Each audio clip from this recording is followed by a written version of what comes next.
আজি সাহেব, আইনাল আজি সাহেব, কি অবস্থা আপনার?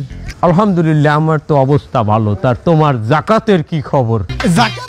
ও ভালো কথা। এই ফির তো আমার জাকাত হয় নাই। কে, তোমার নগদ কত টাকা আছে? হ্যাঁ, প্রায় 12 কোটি টাকার মতো আছে। তার এই 12 কোটি টাকা জাকাত হয় না? কোন কোন মৌলানার দৈন্য মশলা নেছো তুমি? আরে মিয়া, মশলা জানতে কি মাওলানা লাগে? মশলা মিয়া আমার দিতে হেও, আমার চুল তো আর বাতাসে পাকে নাই। এ মিয়া, আমি একটু দেনায় আছি, হ্যাঁ, আর দেনা থাকলে হ্যার ওই জাকাত ফরজ হয় না, হ্যার দিয়ে জাকাত হইবে না।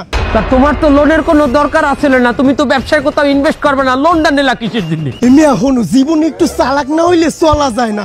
আমার 12 কোটি টাকা, এই যদি আমি জাকাত দিতে যাই 2.5%, মেলাটা হয়ে যাবে। ওই আমি জাকাত দিতে পারবো, কতগুলো টাকা বাইরে যাইবে না।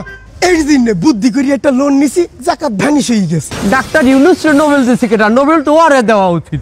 কাকা, ইউনূস সাহেব তো শান্তিতে নোবেল পাইছে, তা আমি শান্তির কি হলাম? তা এটা একটা শান্তি না? দেখো আমার কত ঝামেলা হইতেছে জাকাত দিতে, এই জাকাতের ঝামেলাটা তো তোমার হইতেছে না, তুমি শান্তিতে আছো। নোবেল তো তুমি পাও।